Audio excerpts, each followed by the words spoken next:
A true leader is the person that thinks of others even before themselves, isn't it? Yep. A good leader surrounds himself with people that are better and smarter than him.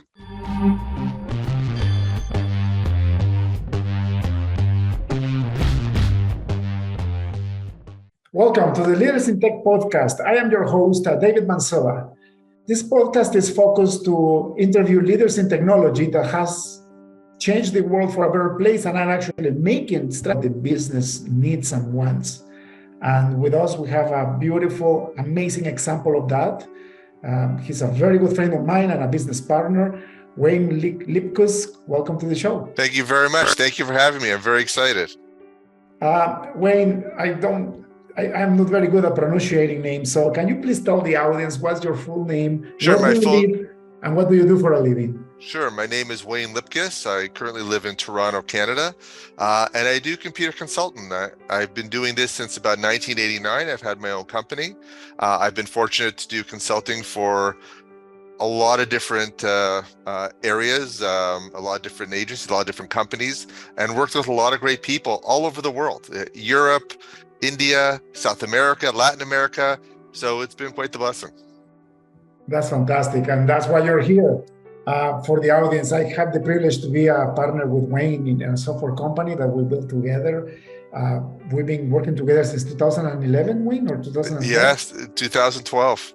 And you will not find a person with a bigger heart and also the desire to do good for the people that he works with and for the people that works around him. So welcome to the show, brother. Let's get into this. I'm very excited.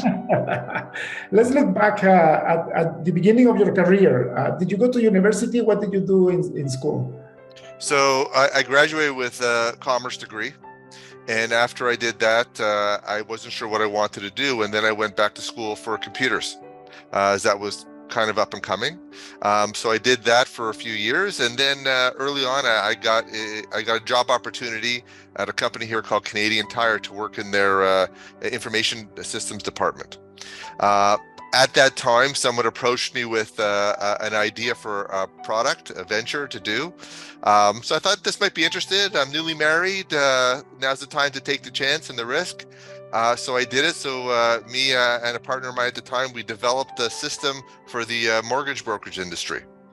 And from that, we expanded it to not just brokers, but lenders and everything. So the system grew and grew and grew over several years, and we were very fortunate. And from that, somebody came in and bought out that system from us. And then somebody is, in the 90s, there was the big tech boom, and everybody was interested in tech and where it was going. And this is just a few years before Y2K. And it was just an exciting time. So we were very fortunate with our first system. That's crazy. You have your first business degree. Then you go back to school to get a computer science degree. And then you finish that, and then you get hired. By the way, for the audience, Canadian Tire is one of the largest retailers in Canada, the large stores across Canada. It's a very big multi-billion-dollar business. So getting a job in the IT department there is not easy. So that shows how Wayne was, geared towards technology since the beginning and excelling at it. Now, having such a good, stable job and jumping into a business venture that involves software development and programming is not for the faint of heart. It's very difficult, especially when you already have family and you were married. What was your thinking? What made you take that leap of faith? I think some people have this, I don't want to say crazy mindset, this entrepreneurial mindset to always look at something different. And as technology was changing and evolving, it was an exciting time. This was still early on. This is before the web kind of existed. This is before cell phones, the way they are now existed. So it was a bit of the wild, wild west. And there was a lot of exciting things going on at the time. And I thought, okay, here's an opportunity to try and develop something that didn't exist, because people didn't have apps. People didn't have software systems like this back then. So you're really kind of creating and inventing before things had been done already. It was an exciting time. That's fantastic. So who was the business person, your business partner or you? So it was more my business partner. He's an accountant by trade. And I brought him in from the business side of it. And together we just sort of grew that. And it was challenging at the beginning because, of course, when you develop something and people weren't as familiar with computers, I don't want to date myself, but these were the days of WordPerfect and, Right. and Lotus and things like that. So, you know, there was no internet. There was CompuServe. These were the green screens on some of the computers. I mean, this goes way back. But we thought, how do we develop an application that's actually going to make a difference? It's going to make it easier for the people that are using it to crunch the numbers, push through the paper, reduce the amount of their workload, like physically make a change, because that's what the programs did back then, especially with the paper. Right. So with him, we tried to marry mortgage brokers and lenders, but of course, you know what happens. Lenders say, who are the brokers? And the brokers say, who are the lenders? So it was a bit of a challenge at the beginning, and you had to take a leap of faith, and we got a few people on this side, and then we got a few people on this side, and then it sort of just grew and grew. But yes, it was quite the challenge. But you touched one of the most important aspects of this podcast, which is explaining to the world that technology is only there to serve humanity. So you have to find a way to use technology to make this world a better place, to save people's time, to create more abundance for everybody. And that's what we are going after. And startup companies in technology that fail to do that, they go out of business pretty quick. Yes. One of the things we learned early on was everyone has a great idea for a program. Everyone has a great idea to sort of use technology to benefit them or their company.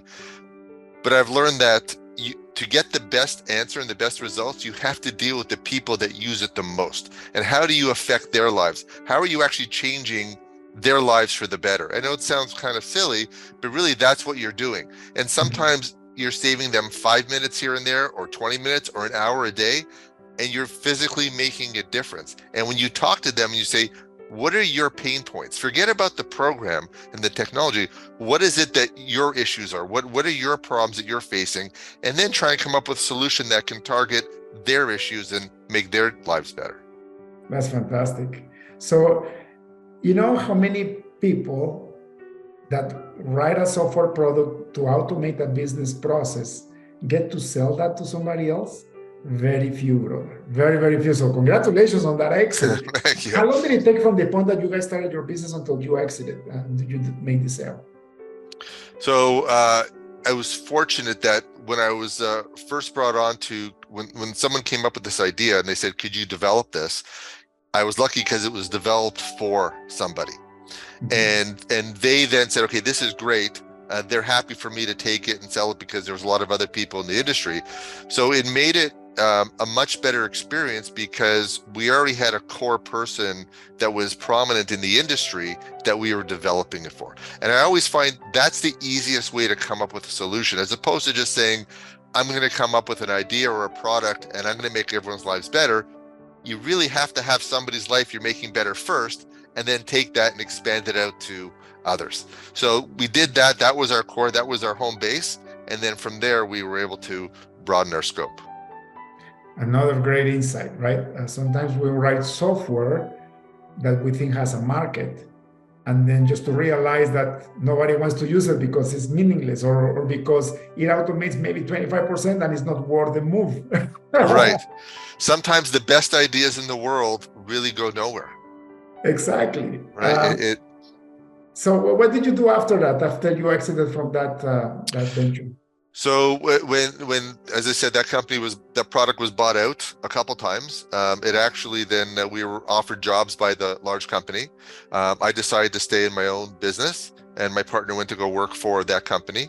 And what's interesting, that software, that core software, as everything evolved, I think they finally got rid of it around 2010. Like it had lasted for so long, Wow. and that part of the company was bought out. While other parts were failing, that part. So it was always exciting to know that what we wrote and those concepts and what we did lasted for as long as it did. But then through that, that gave me the opportunity to pick and choose, different projects that I wanted to be on. I always wanted to pick something that I thought was going to be interesting and challenging. And as technology was changing, different opportunities presented itself. The next big opportunity that I had was somebody had an idea. There was really no iPads at the time, and they wanted to develop an application for the oil and gas industry using tablets. And I already had been doing work for, I wrote a system for an engineering company so they could track their information when their engineers were out in the field and doing appraisals and surveying bridges and things like that. So I thought this is interesting, the concept of the tablet and being portable and filling the information and taking the data back. Again, the tablets back then were not as good as they are now. They were $7,500 to $10,000 for a rugged tablet. These were expensive and costly devices. So we developed that, and then through that, I got approached to write a system for the field service industry. And around 2008, I went in, met a company in Tucson. They were an air conditioning company, and they approached me, and we started a company called Mobile Software Technology, and that was the beginning of the most field service software system. That at the time, there wasn't a lot of programs that did that.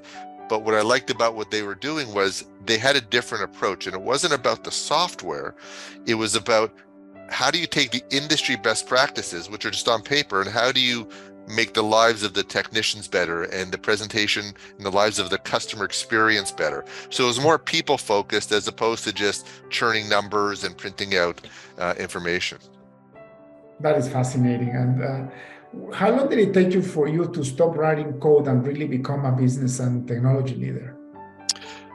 Oh, I stopped writing code probably late 1990s, early 2000s, when I found that as it was evolving, I found my experience was what mattered, and the ability to, I'd done work, consulting in other businesses throughout all this, and it was being able to come into a situation, see where the true issues were, mobilize the various parts of the organization. It's not just tech, and see, okay, how do we come up with a solution that everyone is happy with? Because, the bigger the pie, the more people want a piece of it, and that makes it very challenging.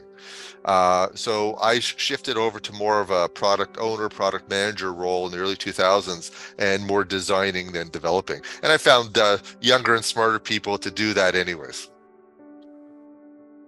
That was one of the hardest things that I had to face. So as I grew up as a software developer, senior software developer, architect, finally became a technology leader in 2001. Everything started to go well. Like I started to grow as a technology leader, but I always was writing. I was choosing the piece of the project that I could write code at. Because I was always in love with writing code. Even though I went very high up in the technology space, nobody will know that I will actually still be writing some code behind the scenes. I will always hide it. And then when I started my own business, I had to write everything myself because I started just with myself as a software consultant in 2005. And very quickly, the company grew to 3-4 developers. And then I started getting mentors, but I wouldn't stop writing software. It was only in 2010 where one of my mentors told me, if you don't stop writing software, I will never teach you anything else. Because I had in my mind that I was the best coder in the world and nobody could write software better than I did, which was ego, right? And it's hard to give up the reins. It's hard to give up the control. It was ego that was killing my business. So I finally understood, and I said, no, it's time for me to be a true leader and just inspire people to write the best software and hire people better than me. And now that I have, over 60 developers in my company, it feels so funny that, every single developer that I have is 10 times better than I was. That's right. But I don't know if you found, what I found is I was able to still look at what they were writing and find issues or better ways to do it, even though I wasn't able to code it. They were always amazed at, how could you debug this? How could you know what we were doing? You don't even write this. I said, it's a thought process. It's a way of analyzing and looking at it. And when you know that no matter how far technology grows, the fundamentals, the basics, the foundations, it's all the same. right? Even with the birth of AI, you can still go back to the basics, like the line of thinking of software technology is still the same. Same thing happens to me. I try not to get involved in architecture work. I try not to get involved solving issues anymore because I have a business to run, and this is my second podcast, and I love doing what I do, adding value to the world. But sometimes, if necessary, people call me in and I can spot what the issue is right away, Right. right? And most of the time, it's a human problem. It's not a code problem. I find the biggest issue with technology and developers now is they come up with technology solutions, which are amazing, but some of them aren't people solutions. Mhm. And so you come up with this solution that really works well. It does everything you want, but then the usability, the personability part of it, it doesn't work. It doesn't fit because they didn't take into account how the users are actually going to be using it on that level. And I Yeah. find that's the challenge. Yeah, and that's why I love following, we have a customized agile approach where we can actually show people at the end of every sprint what they're going to do, and they can play with it to make sure that we're hitting the mark, that the actual users will enjoy working with the program that we're Mhm. building, right? What would you tell your young self? Like, if you go back in time and talk to your 30-year-old self, what would you tell? Enjoy your hair while it lasts. I think that's what I would say. Yeah. I would say don't take for granted that the least important person at the company you're doing the work for, that don't think that they don't have ideas and visions that have merit. Because too often at the beginning, when you're young, you always deal with the managers and the owners and people in higher rankings. But then you sort of learn that in order for the system to succeed, it's the people that are the workers that we'll say at the lower end of the scale, not the management level. They're really what are going to make it a success or not.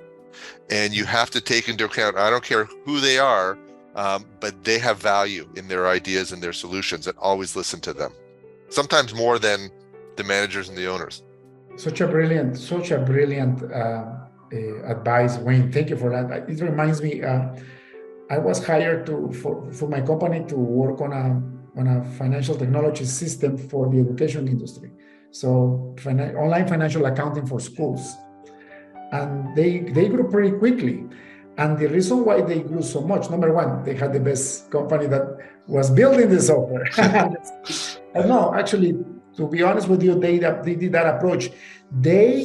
Before they sold the solution to the school board, which is a school board is like a head office from an organization has multiple, entities in a geographical area, right? So a school board could have, 100 schools, 200 schools, even, 500 schools. Mm-hmm. So they will go to the office administrators at the school level. They will ask what's their pain, how can they make their life easier from the financial perspective. They will incorporate that into their software. We will implement for the school administrators, not for the VP of finance.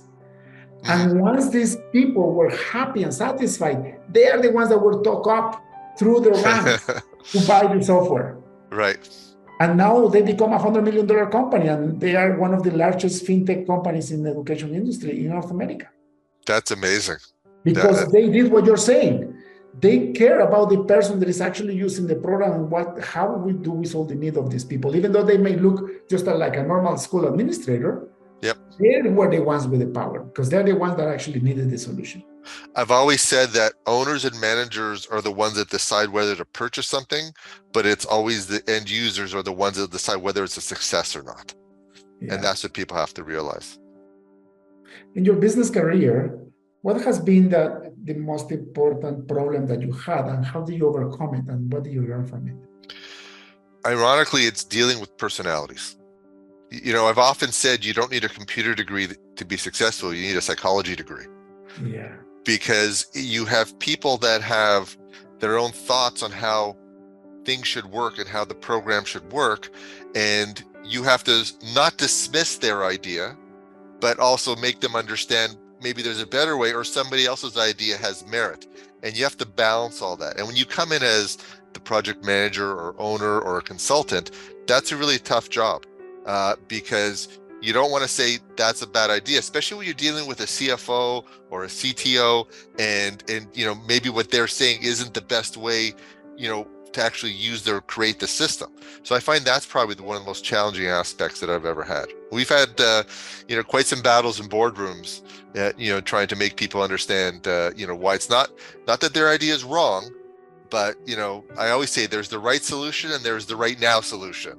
Yeah. And, you have to look at which one you want to do.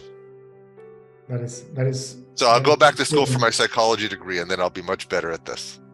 It's so funny because, like I've been recording interviews for this podcast lately, and that's, as software scientists, we see patterns easier than any other people does, right? And the pattern has been in my interviews, psychology, people mindset, behavior, human behavior. Like, it's almost like if you want to become a great leader in technology, you have to study, understand why people do what they do, so that you can lead the people in the right way, the way they will actually absorb it. Isn't that incredible? When we when I was involved with the field service software program, we'd sit with the managers and they would tell us how the program has to be. And then when we were revamping it to the next level, right after you came on board, we actually, my partner at the time, we sat with the actual technicians. No one actually sat with the technicians and said, what do you want to see? What will make your life easier? Not what the manager thinks will make your life easier. And it was amazing. And one of them, basically the idea was, can you just make the font bigger in some of the screens? Simple. So we changed the font. I couldn't believe how many technicians at the meetings were saying, oh my God, I love this change. It's so much easier, so much better. Like, the simplest of changes, but nobody actually asked the opinion, what would they like to see? What would make their life better? Because, management thinks one thing, not understanding the needs and desires of the people actually using the application. When it comes to happy feelings and satisfaction, what part of working in the software industry has brought you the most feeling of happiness and fulfillment? I think most developers will feel the same way. When you develop something and people genuinely like it, it's like an artist. You've created something, and when people genuinely like what you've done, it is really the best feeling. It sounds corny, but it truly is, because you develop something, and whether it's the way it looks or the way it operates, and it's part of you, and you want someone to like it. You really want, it's like buying a new suit or something. You want someone to say, hey, you look, that's nice. You did, great suit. So I find that, to me, is the nicest thing. When I get the, I don't need awards, you don't need stuff like that, but when someone says, I like this, good job.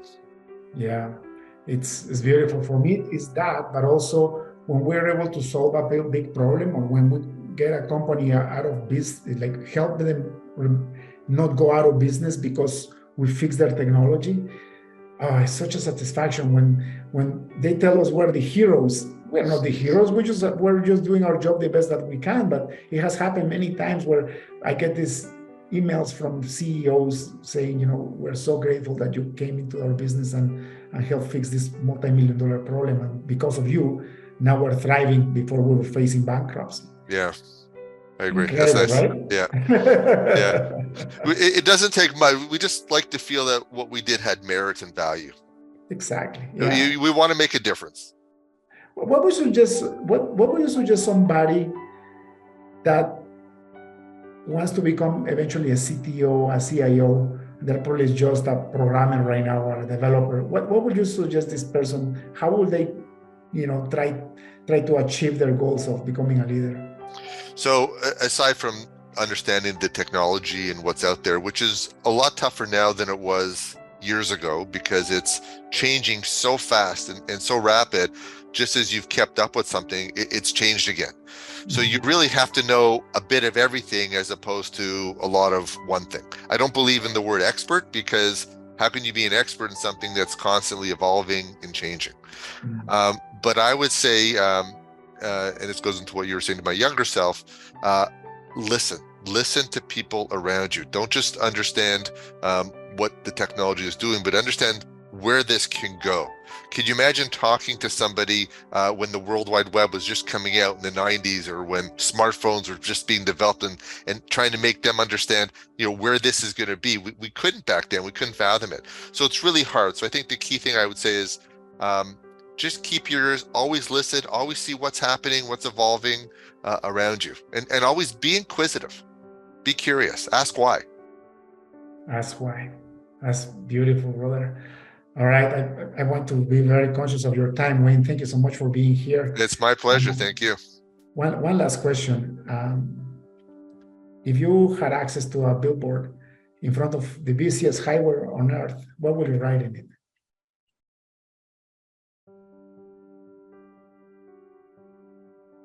That's a great question. I would say think of others. If I had to put something out there, I'd say think of others. Think of others. Yes. What a humble way to end this podcast. And it's true.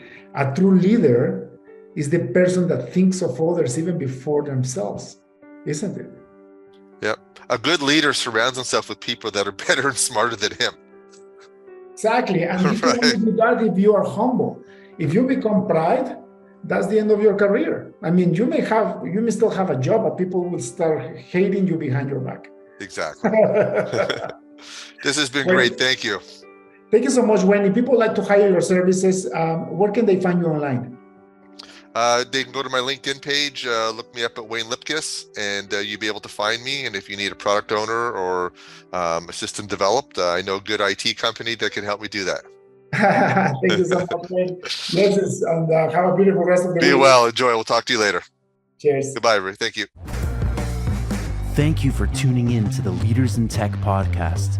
Check in next week to keep learning how to use technology and leadership to change the game. See you next time.